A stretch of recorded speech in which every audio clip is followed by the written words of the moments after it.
Hi friends, how are you and welcome to my channel.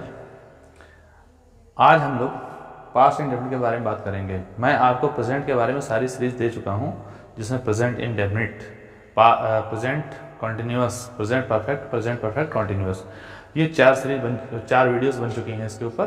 और आज 5वीं video है जिसमें मैं आपको पास्ट इंडेफिनिट के बारे में बताने जा रहा हूँ। तो चलिए देर न करते हुए शुरू करते हैं। पास्ट इंडेफिनिट, इसमें अगर देखा जाए पहचान की बात कि हिंदी में पहचान क्या होती है, तो पहचान के लिए जो अंत में कोई भी सेंटेंस होगा उसके अंत में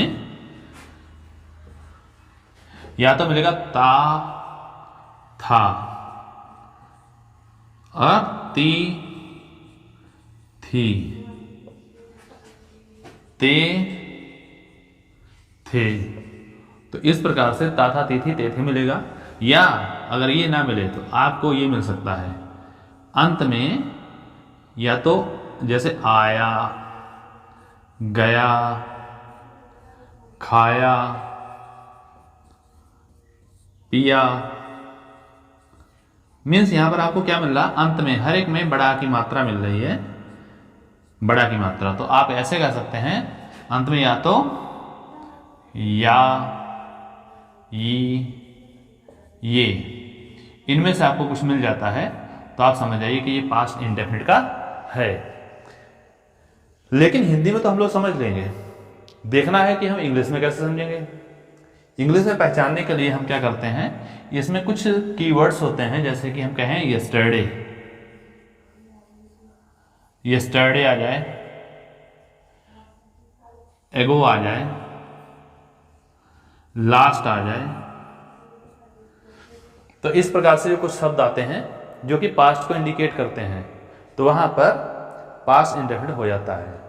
तो इसके लिए चलिए हम रूल इसका देख लेते हैं, सूत्र देख लेते हैं। बनाने के लिए रूल क्या यूज करते हैं हम लोग।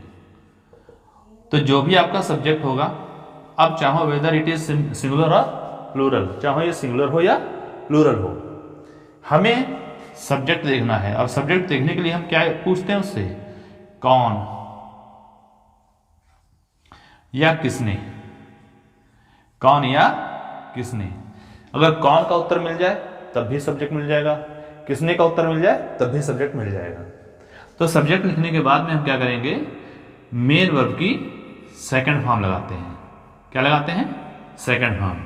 तो यहां साइड में आपको बता रहा हूं, आजकल V2 भी कहते हैं इसको, और हम आपको मेन वर्ब की सेकंड फॉर्म बता रहे हैं।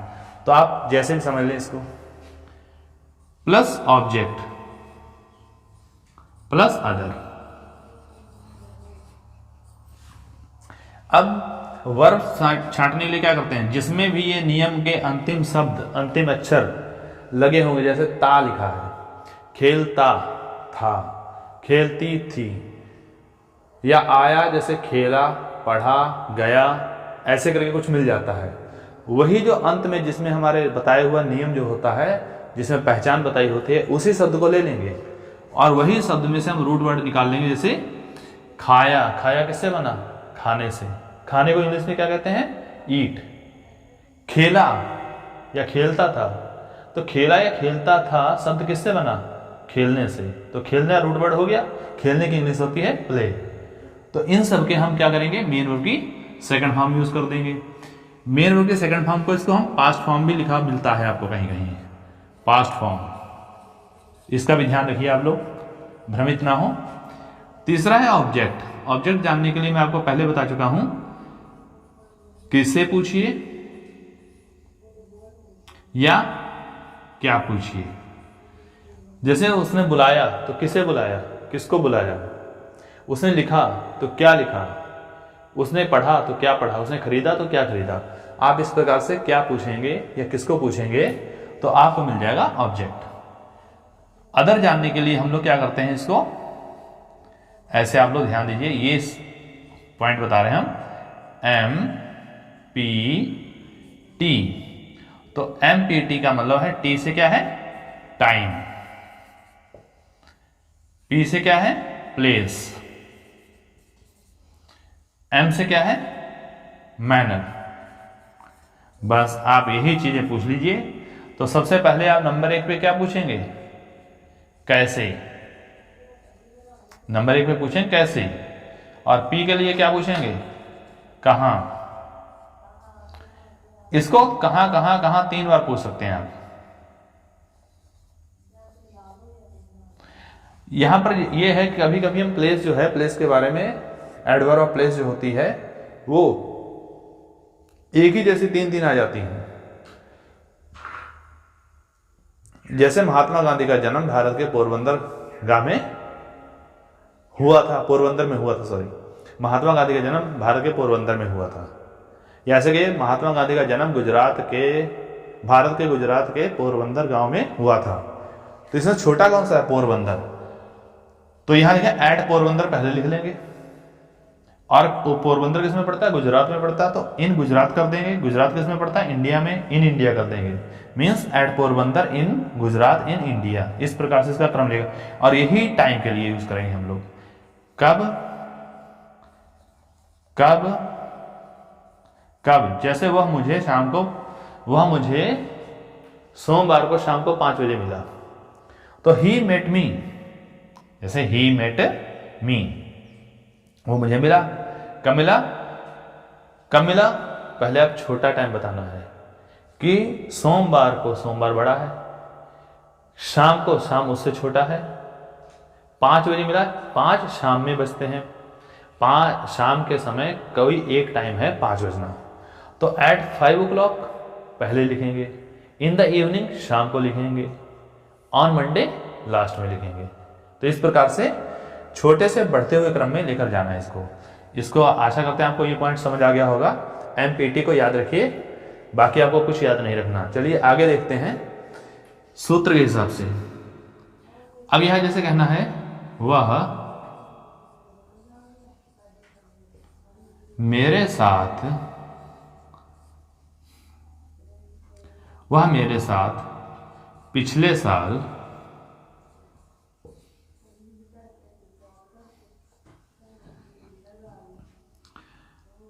खेलने पलिया गया।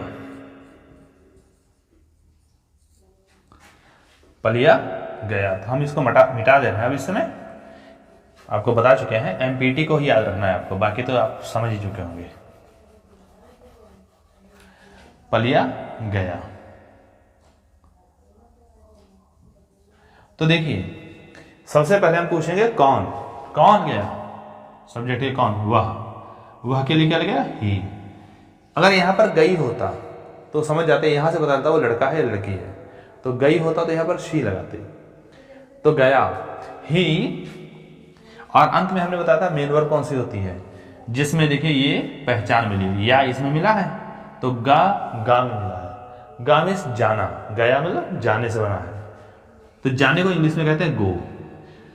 और गो की पास्ट फॉर्म क्या बनती है, वेंट। गो की पास्ट फॉर्म क्या बनती है, वेंट।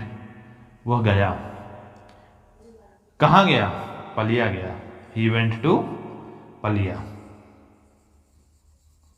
वह पलिया गया। किसके साथ गया, विद मी, मेरे साथ गया। विद मी, मेरे साथ गया। क्यों गया वहां, खेलने के लिए, टू प्ले, खेलने के लिए। तो इस प्रकार से आपका सेंटेंस एक बन गया। अगर मान लिया हम दूसरा सेंटेंस बता के देख रहे हैं, मैंने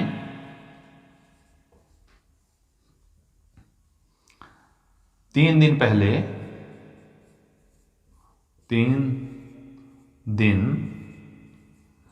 पहले आसमान में उड़ता हुआ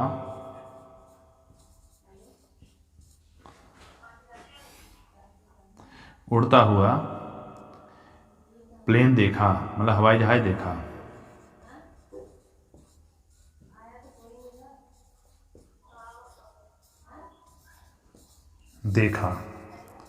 तो यहां पर हम लोग क्या करेंगे, किसने, मैंने, तो यहां पर लगाएंगे और आई, और अब देखना है मेन वर्ब कौन सी लगानी, तो लास्ट में पहुंच जाइए। क्या लिखा? देखा। देखा किससे बना है? देखना से बना है।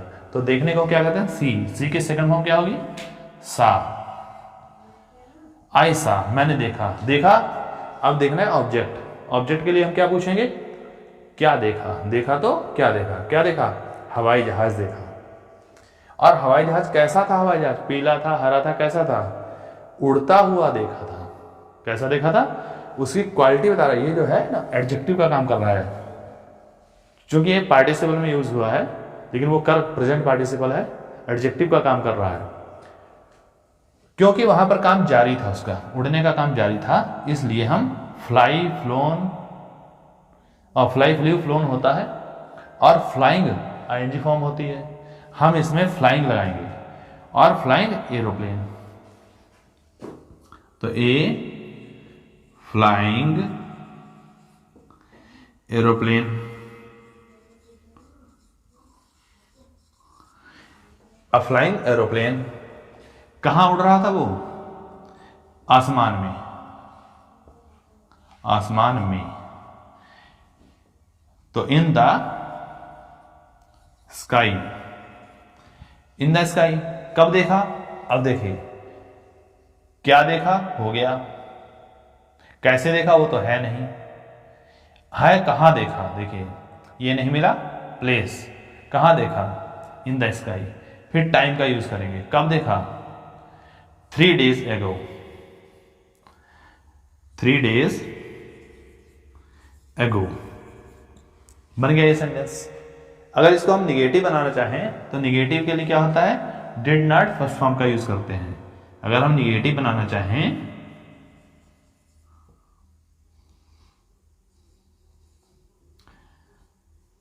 तो निगेटिव के लिए हम डिड नॉट और main verb second first form लगाते हैं। फर्स्ट फॉर्म लगाएंगे, क्योंकि जो सेकंड फॉर्म थी वो डिड में चली गई, डू में चली गई, डिड बन गया। जैसे उसने मेरी सहायता नहीं की। मेरी सहायता नहीं की, तो कैसे बनेगा? ही, उसने, और नहीं कर की, did not. He did not. अब क्या है? हेल्प। सहायता करने को क्या कहते हैं? Help me. He did not help me. उसने मेरी सहायता नहीं की। मान लिया अगर आ जाए कभी नहीं शब्द तो हम डिड नॉट का यूज नहीं करेंगे। अगर नेवर, नेवर आ जाता है तो हम इसमें ऐसे करते हैं, खाली नेवर लगा के प्लस मेन वर्ब की सेकंड फॉर्म ही रहने देंगे। चलिए इसको देख लेते हैं। मैं उसके साथ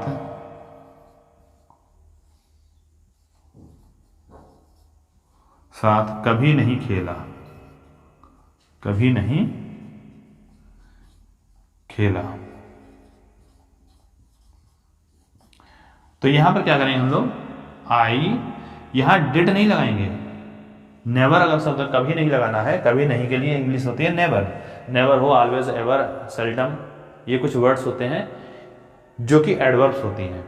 इनके साथ हम डिड का यूज नहीं करेंगे, ना ही डू डज का करते हैं। अगर प्रेजेंट इंडेफिनिट हो उसमें भी हम डू डज का यूज नहीं करेंगे। अगर आ जाए always, ever, never, seldom, rarely, usually, ये वर्ड्स आ जाए तो हम उसमें डिड वगैरह का, डू डज का प्रयोग नहीं करते हैं। चलिए देखते हैं। तो आई नेवर, मैंने कभी नहीं, क्या नहीं? खेला। प्लेड, मैंने कभी नहीं खेला विद हिम।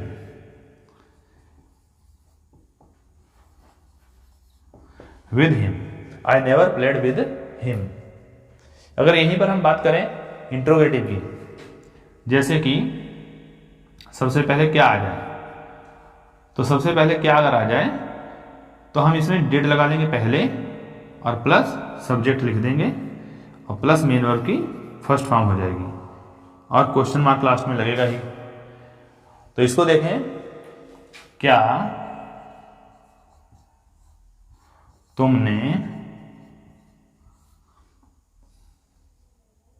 क्या तुमने किताब खरीदी? किताब खरीदी, क्या तुमने किताब खरीदी? तो इसको क्या बनेगा इसके लिए? डिड यू बाय, अब ये फर्स्ट हो जाएगी, did you by the book.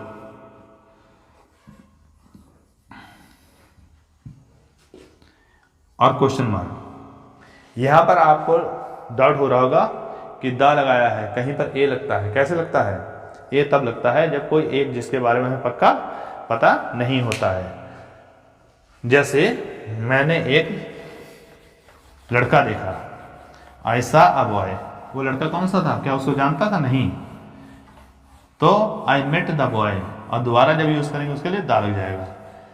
तो यहाँ पर पूछा है क्या तुमने किताब खरीदी, का मतलब बताया होगा पहले कि कौन सी किताब खरीदनी है, तो उसके बारे में जानकारी होगी, तभी हमने यहाँ पर दा का यूज कर लिया है। अगर कहीं पर इसका अर्थ कोई के सेंस में आए तो यहाँ पर ए या एन का यूज कर लेते हैं।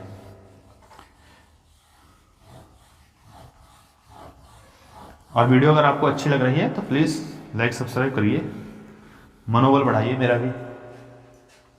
चलिए अब देखते हैं इंट्रोगेटिव, एक बार फिर से देख लेते हैं। जैसे क्या उसने तुम्हारी सहायता कभी नहीं की, या तुम्हारी सहायता नहीं की।